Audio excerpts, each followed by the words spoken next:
கர்ப்பமா இருக்கிற லக்ஷ்மி அப்படிங்கிற பசுமாடு ஒரு காட்டுக்குள்ள வந்துச்சு. இந்த காட்டுல மழை இல்லாம எல்லாமே காஞ்சு போயிருக்கு. எங்கேயுமே குடிக்கிறதுக்கு கூட தண்ணியே இல்ல. இப்ப நான் என்ன சாப்பிடுறது, என்ன குடிக்கிறது? இந்த காட்டுக்குள்ள பயங்கரமான விலங்குகளோட கூட்டம் இருக்கு. நான் ஒண்டியா இருந்தா ஓடியாவது அந்த விலங்கு கிட்ட இருந்து என் உயிரை காப்பாத்திக்குவேன். ஆனா நான் இப்போ கர்ப்பமா இருக்கேன். ஓடி என்னோட உயிரை கூட காப்பாத்திக்க முடியாது. இப்படி லக்ஷ்மி மாடு யோசிச்சுக்கிட்டு இருந்துச்சு. இப்படி அந்த பசுமாடு அந்த காட்டுக்குள்ள கஷ்டப்பட்டு வாழ்ந்துகிட்டு ஒரு முடிவை எடுத்துச்சு. ஐயோ, இதுக்கப்புறம் என்னால இந்த காட்டுக்குள்ள இருக்க முடியாது. நான் இந்த காட்டை விட்டு வேற காட்டுக்கு போறேன். இங்கே பக்கத்துல ஒரு காடு இருக்கு. அந்த காட்டுக்குள்ள பயங்கரமா இருக்கிற விலங்குங்க இல்ல. நான் என்னோட குழந்தைய பெக்கிற வரைக்கும் அந்த காட்டுக்குள்ளதான் இருப்பேன்.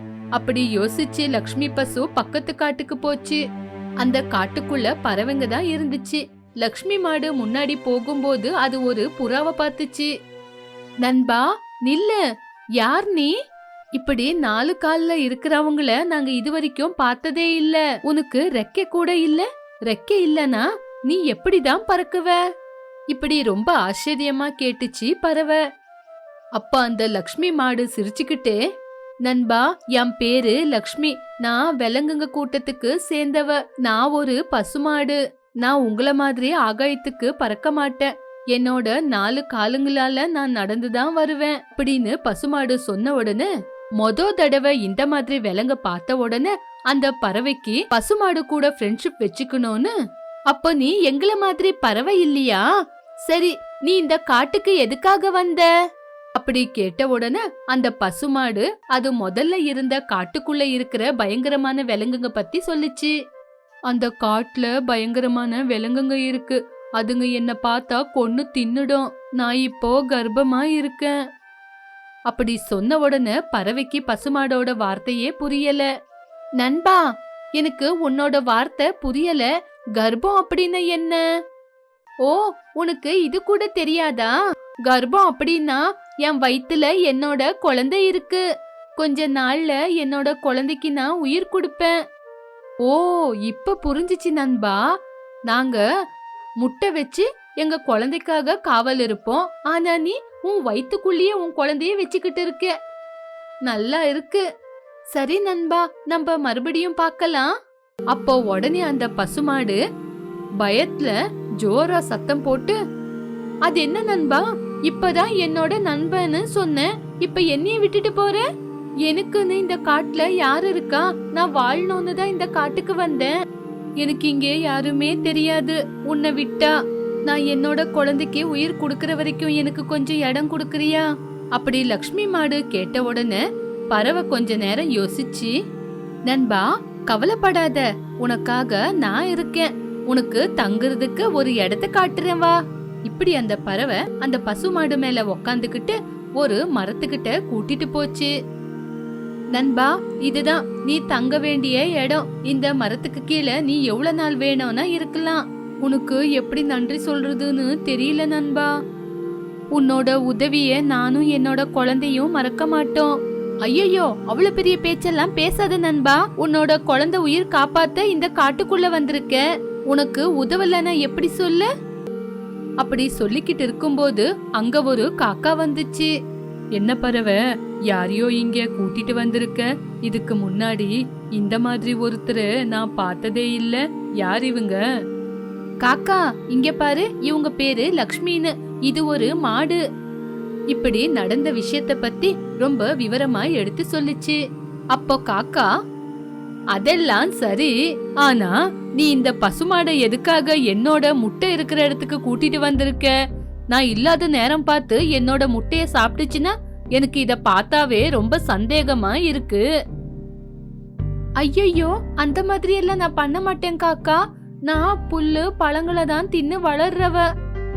அது மட்டும் இல்லாம நான் கூட ஒரு தாயாக போறேன். ஒரு தாய் மனசு இன்னொரு தாய்க்கு தெரியாதா? இல்ல, எனக்கு உன் மேல நம்பிக்கை இல்ல. இங்க பாரு பறவை, உடனே இந்த பசுமாட இங்கிருந்து கூட்டிட்டு போ. இல்லனா நான் என்ன பண்ணுவேன்னு எனக்கே தெரியாது. அப்படி சத்தமா கோவத்தோட சொல்லிச்சு. அப்போ பறவை, காக்கா கொஞ்சம் சமாதானமா இருந்து நான் சொல்றத கேளு. இங்க பாரு, உன்னோட மரத்து பக்கத்திலேயே கொஞ்சம் தண்ணி இருக்குல்ல, இந்த தண்ணிக்காக தான் இந்த பசுமாடு இங்கேயே இருக்கட்டும்னு நான் சொன்னேன். இத தவிர இந்த பசுமாடு எங்க இருந்தாலும் ரொம்பவே கஷ்டப்படும். அதுக்குன்னு இந்த பசுமாட இங்க வச்சுக்கிட்டு என்ன கஷ்டப்பட சொல்றியா? ஐயோ காக்கா, நான் சொல்றத கேளு. இந்த பசுமாடு இங்கதான் இருக்கும். வேணும்னா எல்லா பறவைங்க கிட்ட பேசிட்டு உன்னோட கூட இங்க இருந்து மாத்த பாக்குறேன். இப்படி பறவை காக்காவை மிரட்டின உடனே காக்கா ஒத்துக்குச்சு. இப்படி பறவை பசுமாட்டு கிட்ட மறுபடியும் வரேன் அப்படின்னு போயிடுச்சு. அப்போ காக்கா அதோட மனசுக்குள்ள, வந்து கொஞ்ச நேரம் கூட ஆவல, அதுக்குள்ள எனக்கே வேட்டு வைக்கிறியா? நீ இங்க எப்படி இருக்கிறேன்னு நான் பாக்குறேன். இப்படி பசுமாடு மேல கோவம் பட்டுச்சு. அன்னைக்கு நைட்டு பசுமாட தூங்க விடாம அந்த காக்கா சத்தம் போட்டுக்கிட்டே இருந்துச்சு. காக்கா, கொஞ்ச நேரமாவது கத்தாம இருக்க மாட்டியா? நான் கர்ப்பமா இருக்கிறேன். இந்த நேரத்துல எனக்கு தூக்கம் ரொம்பவே முக்கியம். இது என்னோட வீடு, என்னோட மரம். நான் இப்படிதான் கத்துவேன். நீ இங்க இருந்தா இரு, இல்லன்னா போ. அப்படி சொல்லி மறுபடியும் கத்த ஆரம்பிச்சுச்சு. இப்படி ஒண்ணுமே செய்ய முடியாம பசுமாடு தூங்காம கஷ்டப்பட்டுச்சு. மறுநாள் பறவை கொஞ்சம் பழத்துங்களை கொண்டு வந்து, நண்பா இங்க பாரு, உனக்காக பழங்களை கொண்டு வந்திருக்கேன். இந்த பழங்களை சாப்பிட்டா உன் வயித்துல இருக்கிற குழந்தை ரொம்ப ஆரோக்கியமா இருக்கும். பறவை, எதுக்காக உனக்கு இவ்ளோ கஷ்டம்? இதுல எனக்கு என்ன கஷ்டம் இருக்கு? நீ இங்க விருந்தாளியா வந்திருக்க, உன்னை பாத்துக்கிறது என்னோட கடமை. சரி, இத சாப்பிடு, நான் மறுபடியும் சாயங்காலம் வந்து பாக்குறேன். அப்படி சொல்லி அங்கிருந்து கிளம்பி போயிடுச்சு. பசுமாடு அந்த பழத்தை திங்கலான்னு பாக்கும்போது காக்கா அந்த பழத்தை தான் சாப்பிடணும்னு கொண்டு போயிடுச்சு. என்ன மாடு, உனக்கு பழம் வேணுமா? எங்க பழம் வேணும்னா மேல எகிரி எடுத்துக்க பாக்கலாம், வா பாக்கலாம். இப்படி காக்கா பசுமாட கிண்டல் பண்ணிச்சு. ஆனா பசுமாடு எதுவுமே யோசிக்காம மரத்தோட இலைங்கள சாப்பிட்டுச்சு. அப்ப காக்கா மாடு மேல உக்காந்துக்கிட்டு மாட கொத்திக்கிட்டே இருந்துச்சு. பாவம், அந்த மாடு வலி தாங்காம கத்திக்கிட்டு இருந்துச்சு. காக்கா, அப்படி கொத்தாத, ரொம்ப வலி எடுக்குது. அப்படி நீ கொத்துனா என்னோட குழந்தைக்கும் அடிபடும் அப்படி சொல்லிச்சு பசுமாடு. இப்படி அந்த காக்கா பசுமாடுக்கு இம்சை கொடுத்துச்சு. ஆனாலும் அந்த பசுமாடு எல்லாமே தாங்கிக்கிட்டு இருந்துச்சு. ஒரு நாள் காக்கா காட்டுக்குள்ள போய் சாயங்காலமா வந்துச்சு. வந்து மாட்டு மேல உக்காந்துக்கிட்டு மாட்டை கொத்திக்கிட்டே இருந்துச்சு. அப்ப காக்கா பசுமாட பார்த்த உடனே பசுமாடு வாயில இருந்து ரத்தம் வந்துகிட்டு இருந்துச்சு. அத பார்த்த காக்கா பயந்து போயிடுச்சு. ஐயோ ஐயோ ஐயோ, இந்த பசுமாடு என்னோட முட்டைய தின்னுடுச்சு. அதனாலதான் இது வாயில இருந்து ரத்தம் வருது. அன்னிக்கே சொன்னேன் இத கிட்ட சேர்க்க கூடாதுன்னு. இத கொல்லாம விட மாட்டேன். அந்த புறா எங்க? அப்படி யோசிச்சுக்கிட்டு அந்த காக்கா பறவை கிட்ட போய் எல்லா விஷயத்தையும் சொல்லிச்சு. பறவை, எல்லாமே உன்னாலதான் என் குழந்தைங்க செத்துட்டாங்க. அந்த மாடை நான் கொல்லாம விட மாட்டேன். ரொம்ப கோவத்தோட இருந்துச்சு அந்த காக்கா. அப்ப பறவை, நண்பா கவலைப்படாத, அந்த மாடு அப்படி பண்ணிருக்காது. அந்த மாடை பத்தி எனக்கு ரொம்ப நல்லா தெரியும். வா, அந்த பசுமாடு உன்னோட முட்டைய சாப்பிட்டு இருந்தா அத கொல்றதுல தப்பே இல்ல அப்படின்னு சொல்லிச்சு. இப்படி அவங்க 2 பேருமே அந்த பசுமாடு கிட்ட வந்து பாக்கும்போது அந்த பசுமாடு வாயில ரத்தம் இருந்துச்சு. ஆனா அது மயங்கி போயிருந்துச்சு. நண்பா, மாடு என்னத்துக்கு மயங்கி போயிருக்கு? என்னவோ எனக்கு என்ன தெரியும். என் பசங்களை கொன்னுட்டு இது என்கிட்ட நாடகம் ஆடுதா? வா, முதல்ல உன் முட்டைய பாக்கலாம். இப்படி 2 பறவைங்க போய் பாக்கும்போது அங்க காக்காவோட முட்டைக்கு எதுவுமே ஆகாம முட்டைங்க பத்திரமா இருந்துச்சு. அப்போ புறா, இது என்ன நண்பா, உன்னோட முட்டைங்கில மாடு தின்னுருச்சுன்னு சொன்ன, முட்டைங்க பத்திரமா தான் இருக்கு. புறா, பசுமாடு வாயில ரத்தத்தை பார்த்து அது என்னோட முட்டைய தின்னுருச்சுன்னு நினைச்சேன். அப்படி சொல்லி கீழே பார்த்தப்போ அந்த மரத்துக்கு கீழே ஒரு பாம்பு செத்து போயிருந்தத 2 பறவைங்களும் பார்த்தாங்க. அத பார்த்த உடனே பறவைக்கு எல்லாமே புரிஞ்சு போச்சு. காக்கா, அந்த பசுமாட நீ எவ்வளவு திட்டிக்கிட்டு இருந்த. ஆனா அந்த பசுமாடு இந்த பாம்பு கிட்ட இருந்து உன்னோட முட்டைய காப்பாத்தி அதோட உயிரை விடுறதுக்கு கூட துணிஞ்சிருக்கு. பாவம், பசுமாடுக்கு என்ன ஆச்சோ? அப்போ இந்த பசுமாடு என் குழந்தைங்கள காப்பாத்துறதுக்காக அதோட உயிரை பணைய வச்சிருக்கா. என் குழந்தைங்கள காப்பாத்தின இந்த மாடு சாக கூடாது. அப்படின்னு காட்டுக்கு பறந்து போய் பாம்பு கடிச்சா போடுற மூலிகைய கொண்டு வந்து அது வாயில விட்டாங்க. கொஞ்ச நேரத்திலேயே பசுமாடு எந்திரிச்சு நின்னுச்சு. அதுக்கப்புறம் மாடு நடந்த விஷயத்த பத்தி சொல்லுச்சு. என்ன மன்னிச்சிடு லக்ஷ்மி, நான் உன்னை ரொம்ப தப்பாவே புரிஞ்சுக்கிட்டேன். என்னோட குழந்தைங்களை காப்பாத்தின உன்னை உன் குழந்தை பிறக்கிற வரைக்கும் நான் பத்திரமா பாத்துக்கிறேன். அப்படி சொல்லி அன்னையில இருந்து கர்ப்பமா இருக்கிற அந்த பசுமாட அந்த காக்கா ரொம்ப பத்திரமா பாதுகாப்பா பாத்துக்குச்சு. ஒரு கிளை மேல உக்காந்து இருக்கிற கிளிகிட்ட புறா வந்துச்சு. என்னாச்சு கிளி, ஏன் இப்படி உக்காந்து இருக்க? உக்காந்து யோசிக்கிறது விட்டா என்ன பண்றது பறவை? இருந்த வேலையும் போயிருச்சு, குடும்பத்தை எப்படி காப்பாத்துறது? இப்படி யோசிச்சுக்கிட்டே உக்காந்துருந்தா பசங்களை காப்பாத்த வேண்டிய பணத்தை இந்த மரம் குடுக்கறேன்னு சொல்லிச்சா? இல்லனா நம்ம கிட்ட வந்துட்டு போதே காத்து அது குடுக்கறேன்னு சொல்லிச்சா? சொல்லு குருவி. அப்படி பறவை கேட்ட உடனே குருவிக்கு என்ன சொல்லணும்னு தெரியாம தலை குனிஞ்சிச்சு. அர்த்தமே இல்லாம எதனால பேசுற பறவை? அர்த்தம் இல்லாம நான் என்ன பேசுன குருவி? எதுக்காக நீ மூஞ்சிய அப்படி வச்சுக்கிட்டு இருக்க? சும்மா உக்காந்துக்கிட்டு எதை பத்தியும் யோசிக்கலனா சிரிப்பு வருமா? ஏதோ ஒண்ணு, முதல்ல நான் கேட்ட கேள்விக்கு நீ பதிலே சொல்லல. நான் உனக்கு சமாதானம் சொல்றதுக்கு நீ என்கிட்ட என்ன கேட்ட பறவை? பசங்களை வளர்க்கறதுக்கு தேவையான காசை இந்த மரம் குடுக்குதா இல்ல நம்ம சுவாசிக்கிற இந்த காத்து குடுக்குதான்னு தான் நான் உங்ககிட்ட கேள்வி கேட்டேன். இங்க பாரு பறவை, வேலை இல்லாம பைத்தியம் புடிச்ச போல இருக்கிறேன். சும்மா என்ன பேச வைக்காம இங்க இருந்து கிளம்பிப்போ. உனக்கு கொஞ்சமாவது புத்தி இருக்கா? மரம் காத்து நம்மளுக்கு காசு கொடுக்குமா? இது ஒரு கேள்வின்னு அதுக்கு நான் பதில் சொல்றேன்னு சொல்றேன். கிளம்பிப்போ. நான் இப்போ வேலைக்காக தான் போய்கிட்டு இருக்கேன். வேலைக்காகவா? என்ன வேலை? எங்க? நான் என்னோட வேலைய தேடிக்கிட்டு இருக்கேன். ஏதாவது ஒரு இடத்துல எனக்காக ஒரு வேலை இருக்கும்ல, அந்த வேலையத்தான் போய் தேட போறேன். அப்போ நான் கூட வரேன் பறவை. நான் வந்ததே உன்னை கூட்டிட்டு போகதான். சரி வா, நம்ம 2 பேரும் நல்லபடியா போய் வேலை தேடிக்கிட்டு வரலாம். செஃப்பா இல்லனா ஒரு சர்வரா, ஏதாச்சும் ஒரு இடத்துல நம்மளுக்கு வேலை கிடைச்சே கிடைக்கும். சரி வா. இப்படி 2 பேரும் அங்கிருந்து கிளம்பி வேலை தேட போனாங்க. குருவி, உனக்கு எங்கனா வேலை கிடைச்சிச்சுன்னா எனக்கும் ஒரு வேலை இருக்கான்னு கேட்டு பாரு. நான் கூட அதத்தான் சொல்ல வந்த பறவை. உனக்கு வேலை கிடைச்சா அங்க எனக்கு வேலை இருக்கா பாரு, எனக்கு வேலை கிடைச்சா அங்க உனக்கு வேலை இருக்கா கேட்டு பாக்குறேன்.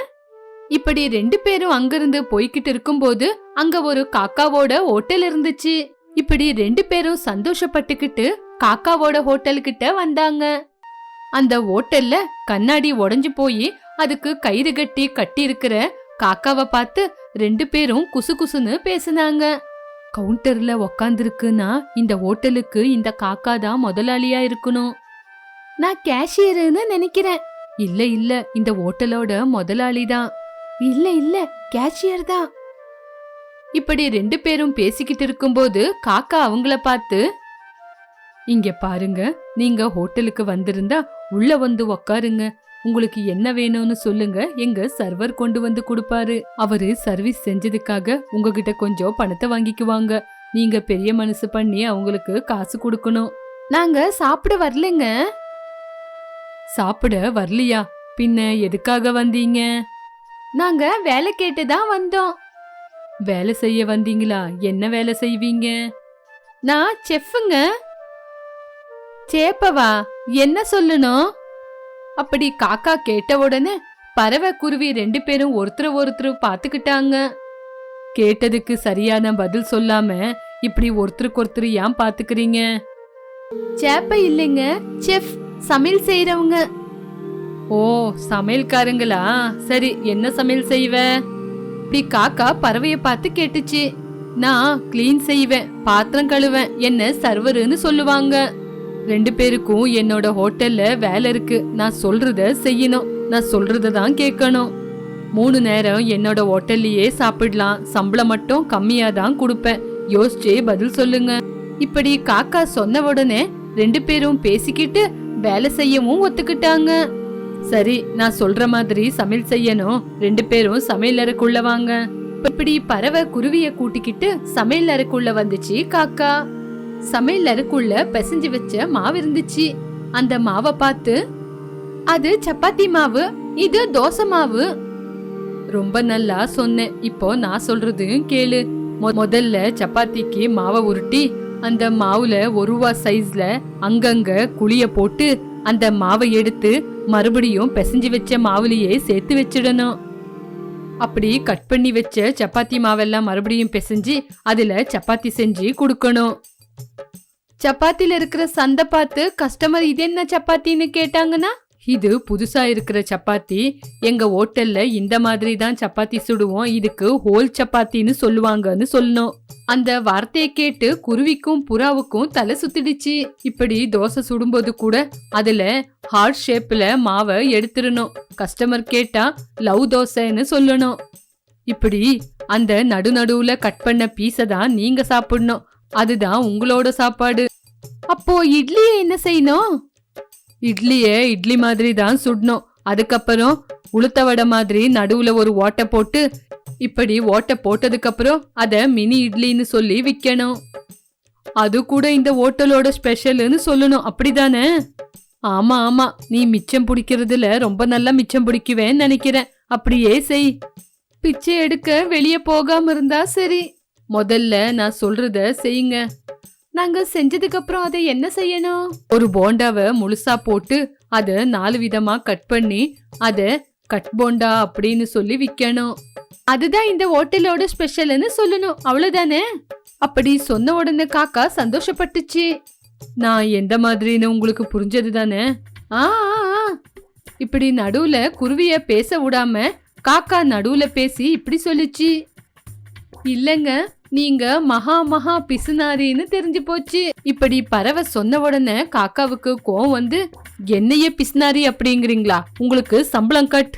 அதுக்கு நாங்க இப்ப உங்ககிட்ட வேலை செய்ய மாட்டோங்க. பரவாயில்ல, போயிட்டு வாங்க, வந்தப்போ கட் பண்றேன். அப்படி சொன்ன உடனே அந்த பறவையும் குருவியும் காக்கா கிட்ட எதுவுமே பேசாம அந்த ஹோட்டலை விட்டு பறந்து போனாங்க.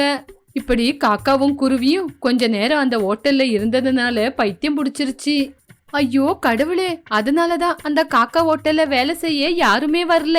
அப்பா, நம்ம நல்ல வேலையா தப்பிச்சுக்கிட்டோம். இப்படி பேசிக்கிட்டே முன்னாடி போனாங்க. இன்னொரு பக்கம் ஒரு கிளி டிஃபின் சாப்பிட காக்கா ஹோட்டலுக்கு வந்துச்சு.